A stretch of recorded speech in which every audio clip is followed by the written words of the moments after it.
Fiquei muito impressionada com todos que aqui conheci, são todos muito queridos, simpáticos, amáveis. E quero dizer da minha satisfação de estar aqui. Quero também saudar o meu colega aqui de Confaz, o secretário de Estado de Fazenda, a quem estou revendo hoje, e que a sua conferência agora foi muito sincera, muito esclarecedora, e parabenizei porque anos atrás eu estive aqui proferindo palestra, convite da Conceição, contadora, não sei se a Conceição está aqui. Conceição, que bom ver você.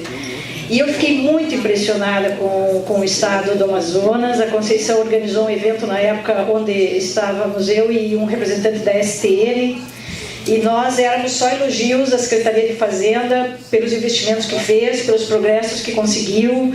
Especialmente fiquei impressionada com o e-compras, o melhor sistema do Brasil, diria, o mais eficiente desde aquela época, tanto que o secretário comentou agora, e é verdadeiro, as empresas que vendem sistemas não chegam nem perto do sistema do Amazonas, para vocês verem como vocês são referência no Brasil.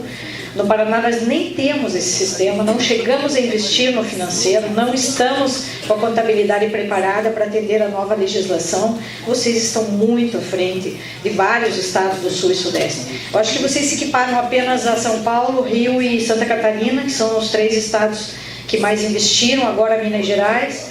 E nós, todos os outros estados, estamos por investir ainda. Então, parabéns, vocês são referência no Brasil. Parabéns a todos vocês que trabalham na área. E vocês são muito competentes, porque tudo isso é muito difícil. Eu quero dizer a vocês que a minha vida profissional toda foi vivida com a Secretaria de Fazenda, 24 anos na Secretaria, na Procuradoria. Eu trabalho com a Secretaria de Fazenda esses anos todos. Durante 16 anos eu só trabalhei com o tributário, aprendi com os auditores fiscais do ICMS, ensinei direito tributário, trocamos. E fiquei muito feliz com a apresentação do secretário, porque tudo aquilo que o secretário expôs no tributário, nós no Paraná alcançamos. Eu tenho muito orgulho de estarmos hoje, assim, tão evoluídos em termos de fiscalização eletrônica, de softwares, de hardwares, de tudo que nós conquistamos e que nos deu essa alta produtividade que o secretário mostrou. Nós hoje conseguimos fiscalizar e arrecadar com tamanha eficiência que nós nem aplicamos ainda tudo aquilo que nós podemos aplicar, até para que as empresas também vão se adaptando, né? Mas hoje nós podemos combater a sonegação com muita eficiência e podemos cobrar o tributo rapidamente, com um custo muito menor do que antigamente. E nesses anos todos o financeiro ficou atrasado na capacitação, nos meios eletrônicos, não foi devidamente, o investimento não foi feito como deveria. Até os concursos públicos que aqui vocês fizeram, e eu conheci a equipe da Conceição na época, que deve estar aqui hoje, e fiquei impressionada com a qualidade dos profissionais, com as discussões que eu tive com eles de alto nível. Fiquei maravilhada. Nós não tivemos concurso público nos últimos 20 anos no Paraná, na área financeira. E isso foi muito grave, porque enquanto nós nos tornamos extremamente eficientes na tributação e na cobrança, na arrecadação, nós somos ineficientes lá no Sul, no Sudeste e em outros estados do Nordeste, somos ineficientes no gasto público. Isso faz com que o contribuinte tenha uma péssima impressão do tributo que paga, porque ele paga e vê que não é bem aplicado, e vê que as políticas públicas não estão boas, que o governo não gasta bem, e isso acaba denegrindo e prejudicando a cobrança do tributo no Brasil. E quando é que nós separamos no Brasil a questão da tributação e a questão do gasto público? Foi na década de 60, quando os doutrinadores no Brasil resolveram fazer uma ruptura entre o direito tributário e o direito financeiro, coisa que no mundo todo ainda permanece integrado. No mundo todo, quem estuda direito tributário primeiro tem que dominar o financeiro, porque o tributário não é um fim em si mesmo. Eu não cobro tributo por cobrar, eu cobro tributo para financiar o Estado, para que ele implemente políticas públicas, faça investimentos, adquira bens, para que ele modernize e facilite a vida do cidadão, para que ele nos forneça saúde, educação, segurança, infraestrutura, para que as empresas se desenvolvam e gerem empregos e paguem tributos. Mas de repente repente, no Brasil, nós separamos isso e aí nós começamos a estudar o tributário, evoluímos no tributário, esquecemos do direito financeiro. Isso foi gravíssimo, porque aí isso acabou refletindo na administração tributária e nós causamos uma ruptura na administração tributária. De repente, o auditor fiscal, ele deixou de também ser responsável pelo gasto público. E o auditor fiscal para o tributário passou a ser capacitado. No Paraná, por exemplo, eu fui durante 10 anos professora de pós-graduação na ESAF para auditores fiscais estaduais. Nós formamos em pós-graduação em direito tributário todos os auditores da carreira, todos, 100 profissionais por ano. Em 10 anos todos estavam formados em pós-graduação. E nunca fizemos sequer um curso de atualização para o financeiro. Então vejam como há um disparate, e isso ocorreu no Brasil todo. O Paraná também fez parte do PNAF, do BID, está hoje também no Profisco, investindo mais e mais, modernizando muito mais. Então essa ruptura foi danosa, os auditores não se sentiram obrigados, muitas leis não contêm nem essa competência para os auditores com relação ao financeiro, e isso causou um degrau muito grande entre a administração tributária que arrecada e a administração financeira do Estado. A orçamentária nem se fala, secretária, é verdade o que o senhor disse. No orçamentário, então, nós estamos engatinhando no Brasil ainda. O orçamento é mal feito, haja dinheiro, nós no tributário sabemos, nós arrecadamos muito, e arrecadamos bem. Cobramos o que nós podemos das empresas, a carga tributária é elevadíssima no Brasil, chega a 36%, 38% do PIB, isso é muito que se arrecada. E aí, no orçamento mal feito, planejamento mal feito, gasto mal feito, o dinheiro vai para o ralo, e nós aqui do tributário sempre mais e mais exigidos, nós somos sempre cobrados para trazer mais e mais dinheiro para o Estado, mas chega um momento em que se esgota essa possibilidade, porque as empresas também não aguentam mais. E continuamos aí com saúde precária, educação de baixa qualidade, infraestrutura pequena, né? Pouca infraestrutura para as empresas se instalarem. Nós estamos aí com um problema sério o degrau entre a administração tributária e a administração financeira do Estado, colocando orçamento na financeira. Bom, mas o que fazer então? Quais as perspectivas para o futuro, para nós consertarmos isso tudo, né?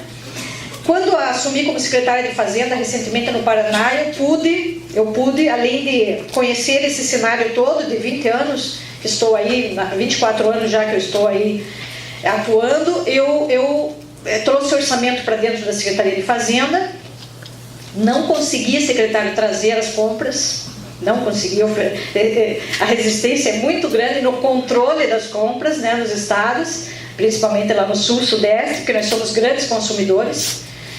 E foi uma frustração não ter conseguido, porque nós não temos um e-compras lá. Não temos, então não sabemos quanto se gasta. Quando o gasto chega na Secretaria de Fazenda para pagar, lá no financeiro, nós nem sabemos de que contrato se refere. Nós não temos sequer controle sobre esse pagamento. Isso é gravíssimo. Não exercemos esse controle que tem que ser exercido no momento do pagamento. A administração precisa dessa autotutela, de estar constantemente controlando para que o dinheiro público seja gasto dentro da legalidade, da razoabilidade, né, da economia que nós precisamos ter, como na casa da gente, né? E nós mulheres sabemos bem, que entendemos bem de controlar os gastos da casa, né? Então, se imagina uma mulher assumindo Secretaria de Fazenda, querendo controlar tudo. Não, eu quero olhar todos esses contratos, eu quero a revisão geral dos contratos, tem muito erro aí, porque não é possível se gastar tanto assim, mas eu não tinha acesso a esse controle.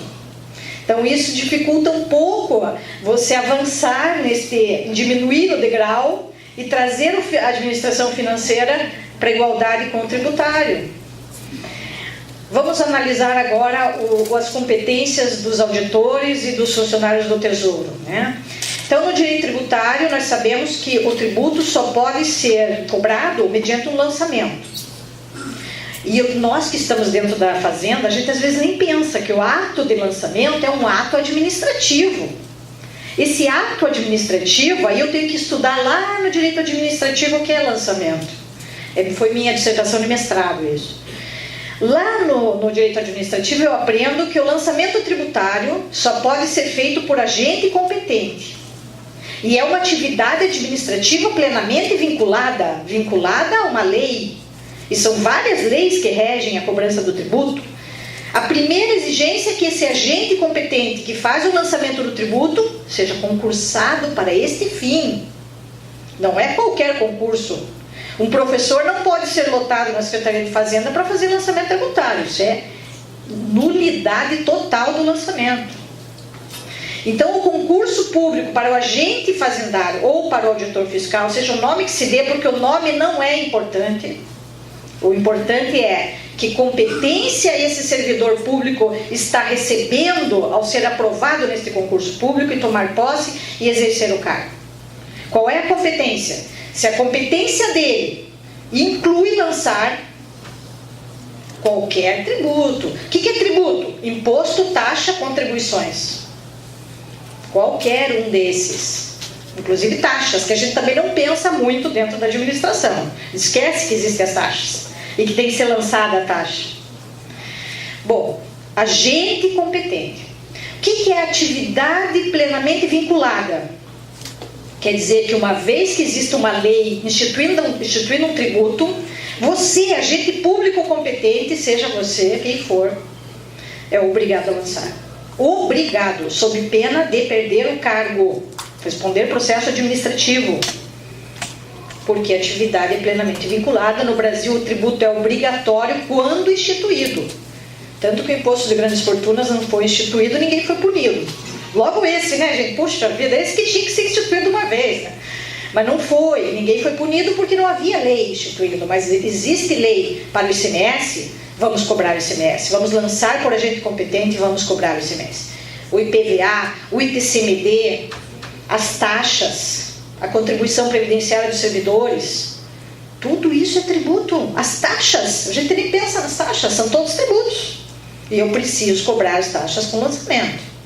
Mas o lançamento ele pode ser de três formas ele pode ser expedido. Primeiro, de ofício, que é aquele em que nós, agentes públicos competentes, né, vamos emitir o ato de lançamento dentro da administração, sem participação do contribuinte. É o caso do IPVA em alguns estados, que lá no Paraná eu já orientei a mudar para o autolançamento para ficar mais barato. O IPVA é um tributo caro para nós. O ITCMD é por declaração, porque o contribuinte entra com inventário, arrolamento, e nós acabamos avaliando os bens e dizendo qual é a base de cálculo e qual é o valor do tributo a ser pago. No ITCMD, que é o Imposto das Heranças e Doações. E no ICMS, ele é autolançamento. O contribuinte faz tudo sozinho, apresenta a GIA, aqui é GIA também. DAN.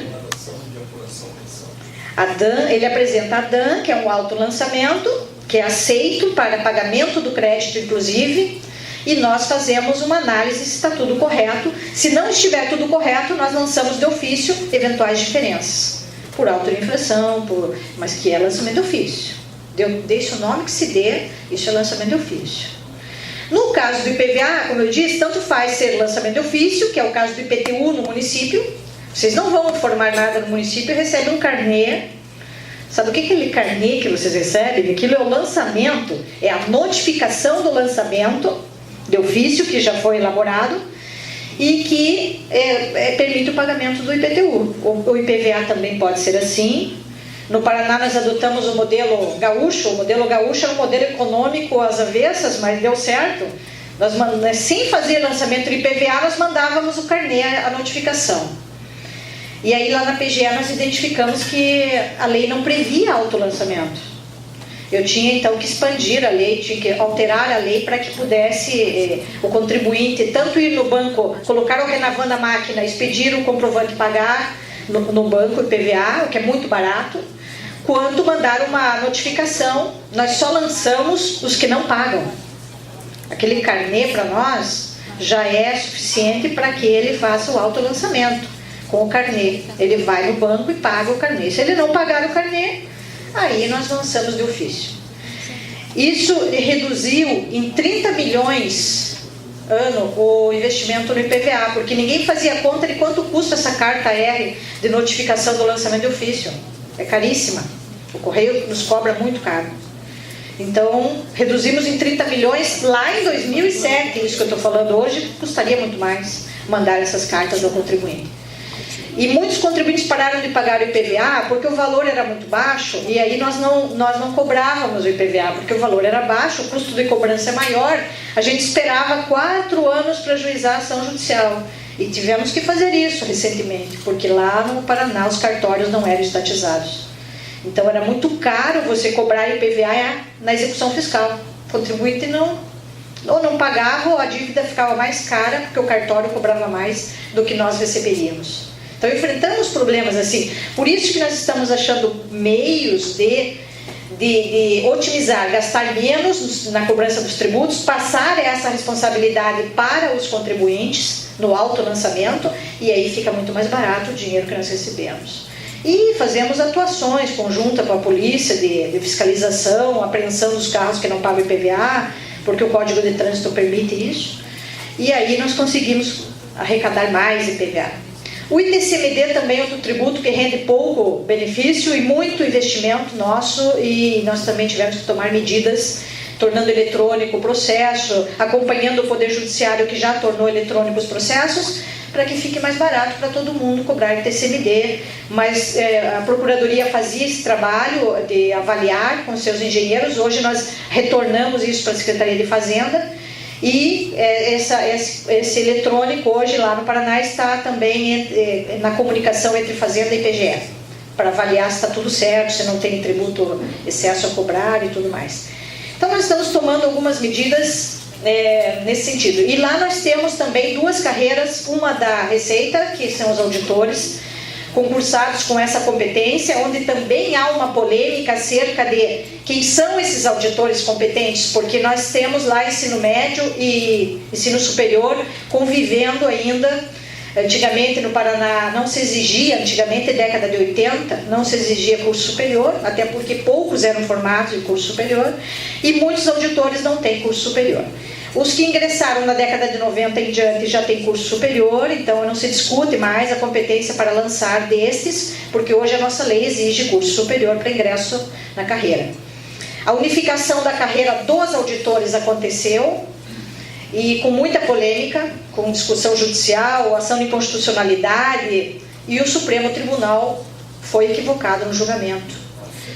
Aliás, os julgamentos do Supremo, eu concordo com a doutora Raquel, ela também aborda essas questões todas, né? O julgamento equivocado do Supremo é uma lástima no Paraná, no Santa Catarina. Santa Catarina até conseguiu unificar sem que isso afetasse, mas a maioria dos estados que estão unificando as carreiras estão sofrendo um problema no Supremo. Um dos últimos acórdãos, até que eu li, a Raquel também interpretou, do Supremo, já entendi o seguinte: o Supremo só não permite a transposição quando você não é concursado com aquela competência, mas você exerce ela extraoficialmente, e daí vem uma lei e faz uma transposição. Só aí que o Supremo veda a transposição, quando você não fez concurso para exercer aquela função. Não é o caso da maioria dos auditores no Brasil. A maioria dos auditores já fez concurso e sempre foi direcionado para aquela atuação dentro da Fazenda. Muitos exerciam funções do Tesouro e não exerciam, mas foram concursados e têm competência para fazer lançamento. Outros já fazem lançamento mesmo estando no Tesouro, porque não sei por que tem algumas secretarias de Fazenda onde o ICMS fica com os auditores e os outros tributos ficam num setor de arrecadação que não é do tributário, que muitas vezes está ligado mais ao Tesouro do que ao tributário.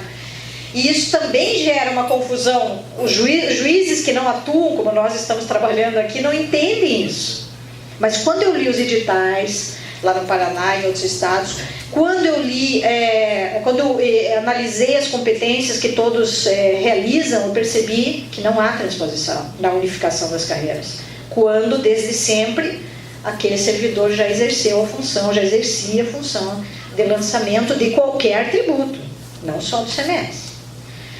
Bom, daí no Paraná fiz um parecer recentemente para os auditores, porque tive que fazer parecer na PGE, porque os advogados estavam pleiteando nulidade de todos os autos de infração praticados por auditores unificados que não tinham curso superior, que estavam lotados em outros setores, mas que tinham competência para lançar. Aí esse parecer dirimiu as dúvidas todas e apontou que uma lei estadual de unificação que nós tínhamos feito era constitucional.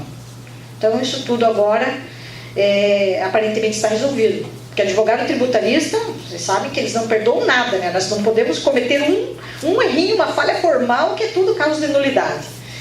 E aí nós temos que nos adaptar a essa situação. Mas não foi possível a transposição de funcionários que não tinham competência para lançar desde o início, desde a aprovação no seu concurso público.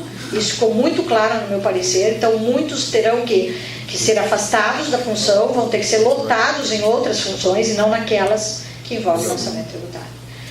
Com relação aos funcionários do Tesouro, eu como secretária, tinha a ideia de que os auditores assumissem, e auditores aqui no sentido amplo, aqueles concursados com a competência de lançar, assumissem também o Tesouro, porque no mundo todo, o direito financeiro e tributário, eles são, como eu falei, uma só coisa, não são? Tanto que você não encontra na Europa a palavra direito tributário, concurso, livros, curso de direito, não existe, é curso de direito financeiro, e dentro desse direito financeiro está o tributário, porque ele serve ao fim do Estado de arrecadar dinheiro para as políticas públicas.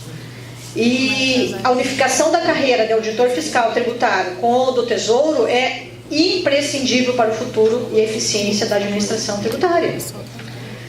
Todo aquele conhecimento, aquela expertise que nós já conquistamos no tributário precisa ir para o financeiro. Vocês precisam assumir funções de gasto público. Trabalhar junto com os contadores, trabalhar junto com os economistas que não são auditores, que não têm essa competência para lançar, porque eles também nos colocam numa realidade diferente da que nós do tributário temos. De tanto cobrar tributo, nós às vezes ficamos fora da realidade, nós precisamos ser colocados na realidade. Espera aí, a economia do país passa por uma crise, nós estamos num momento delicado, as empresas podem não suportar um aumento de tributo que nós muitas vezes somos pressionados a fazer. Esse tipo de convívio com profissionais de outras áreas nos torna mais eficientes no resultado que nós queremos alcançar. E não tão fiscalistas assim, vamos cobrar, vamos punir, de repente a gente está falindo as empresas e batendo a galinha dos ovos de ouro. De repente a gente não tem mais de quem cobrar o tributo daqui a pouco, porque nós estamos muito eficientes. Hoje no tributário, o secretário não mostrou ali, mas vou contar para vocês já sabem, nós temos aí os nossos softwares e os nossos supercomputadores, e nós conversamos com a Receita Federal e nós trocamos informações, ou seja, nós cercamos o contribuinte de todos os lados, não tem como sonegar mais. Eu sei o que você fez no verão passado, lembra daquele filme? Nós sabemos o que você fez ontem. Porque é rápida, a informação chega rápida, e nós estamos usando poucos supercomputadores que nós temos. Eu digo lá, quando eu fui secretária, eu quero que as secretarias usem na licitação o nosso supercomputador, eu apelidei ele de supercomputador, para dizer qual é o preço médio de cada mercadoria que nós vamos licitar, de cada serviço que nós vamos contratar. Nós temos isso. Não é só para fiscalizar que a nossa modernização serve. Ela serve para municiar o Estado de dados e informações que melhorem as compras públicas, que evitem o superfaturamento nas licitações, né? Que ninguém nos engane mais na licitação, que a gente não pague muito caro por um clipes que enferruja em 30 dias, uma caneta chinesa que para de funcionar no mês seguinte, que é horrível, o grampeador que não grampeia. Quem nunca teve um grampeador que não grampeia?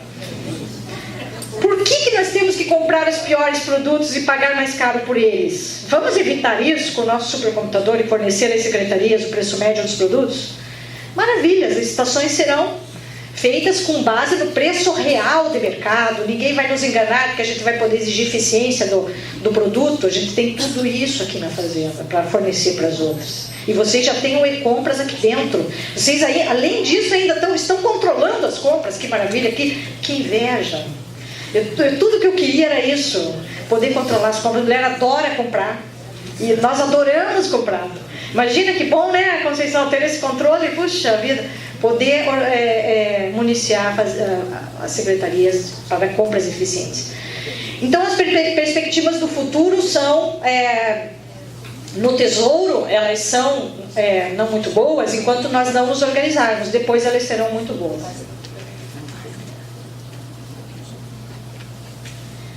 As perspectivas de novas receitas não tributárias ou tributárias pelas taxas, eu queria contar para vocês que eu redigi uma lei no Paraná, estou em plena discussão com a Secretaria de Fazenda. Essa semana foi semana de discussão, segunda, terça e quarta lá, para instituir uma taxa de de fiscalização da ocupação da faixa de domínio pelas prestadoras de serviço.